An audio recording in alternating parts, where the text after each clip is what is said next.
warahmatullahi wabarakatuh. Perkenalkan, kami dari kelompok 4. Nama saya Mardiana, NIM 2020 A1H148 sebagai pemateri pertama. Dan saya Nurul Fitri, NIM 2020 A1H150 sebagai pemateri kedua. Dan saya Yuliana Sirma, NIM 2020 A1H1H142 sebagai pemateri ketiga. Zat kimia pada makanan.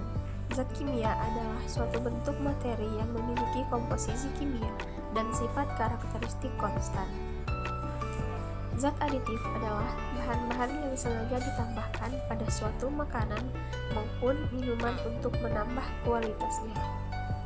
Zat aditif pada makanan berguna untuk menjaga makanan agar tetap segar dan tahan lama, serta meningkatkan cita rasa dan memperindah tampilannya. Zat aditif umumnya ditambahkan ke dalam makanan untuk penguat rasa, seperti monosodium glutamat (MSG), sering digunakan sebagai penguat rasa makanan buatan dan juga untuk melezatkan makanan.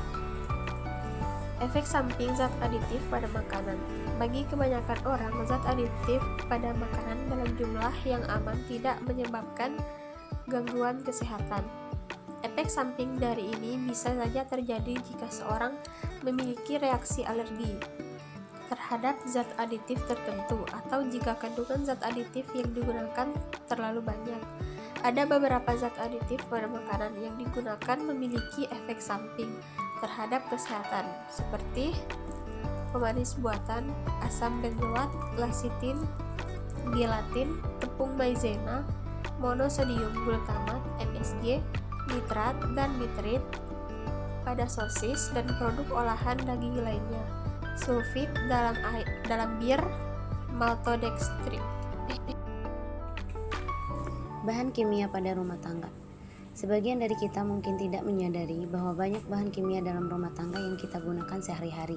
Padahal, sebagian besar dari kita memiliki image negatif ketika mendengar bahan kimia, berbahaya, beracun, penyebab pencemaran, dan seterusnya. Seperti pemutih pakaian semisalnya. Ada sebagian orang tidak suka menggunakan pemutih klorin untuk mencuci pakaian dan mencerahkan warnanya. Alasannya beragam, misal karena baunya bahan kimia yang keras hingga kemungkinan kerusakan lingkungan. Akan tetapi, tentu kita masih membutuhkan cara untuk menjaga warna pakaian putih dan menghilangkan noda. Zat kimia yang terkandung dalam pemutih pakaian. Yang pertama itu natrium hipoklorit, adalah senyawa kimia dengan rumus NaClO terdiri dari kation Na+, natrium dan sebuah anion hipoklorit ClO-. Ia dapat dianggap sebagai garam natrium dari asam hipoklorida. Bila dilarutkan dalam air, biasanya dikenal sebagai pemutih atau cairan pemutih. Pemutih rumah tangga cenderung mengandung 3-8% natrium hipoklorit. Biasanya tidak beracun bagi kulit itu sendiri, tetapi dapat mengiritasi kulit, mata, dan bagian tubuh lainnya. Selanjutnya ada deterjen. Secara umum, deterjen pencuci pakaian tersusun dari 6 kelompok zat, yaitu surfaktan, penguat, pemutih, enzim, pengisi atau filler, dan bahan tambahan minor lainnya. Zat kimia yang terkandung di dalam deterjen konvensional menggunakan surfaktan yang berupa fosfat. Yang kedua, bahan utama deterjen ialah garam natrium, yaitu asam organik yang dinamakan asam sulfonik.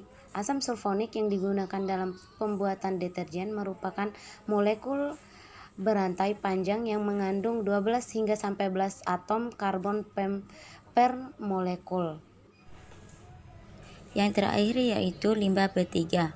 Limbah B3 dapat diartikan sebagai suatu buangan atau limbah yang sifat dan konsentrasinya mengandung zat yang beracun dan berbahaya sehingga secara langsung maupun tidak langsung dapat merusak lingkungan, mengganggu kesehatan dan mengancam kelangsungan hidup manusia serta organisme lainnya. Jenis limbah B3. Limbah B3 dibedakan menjadi 3 jenis, yaitu yang pertama, limbah B3 dari sumber tidak spesifik. Limbah ini tidak berasal dari proses utama, melainkan dari kegiatan pemeliharaan alat inhibitor korosi, pelarutan kerak, pencucian, pengemasan, dan lain-lain. Yang kedua, limbah B3 dari sumber spesifik. Limbah ini berasal dari proses suatu industri atau kegiatan utama.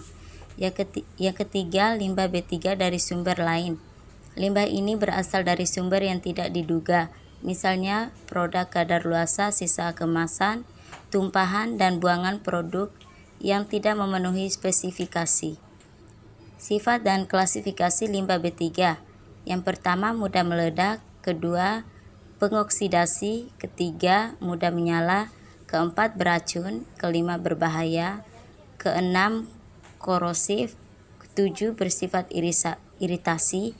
Kedelapan, berbahaya bagi lingkungan. Zat pada limbah B3 tanpa kita sadari kandungan bahan kimia di dalam dapat berbahaya bagi manusia dan lingkungan. Baterai bekas dianggap sebagai salah satu limbah B3 karena mengandung berbagai logam berat seperti merkuri, nikel, timbal, mangan, kadmium, dan litium.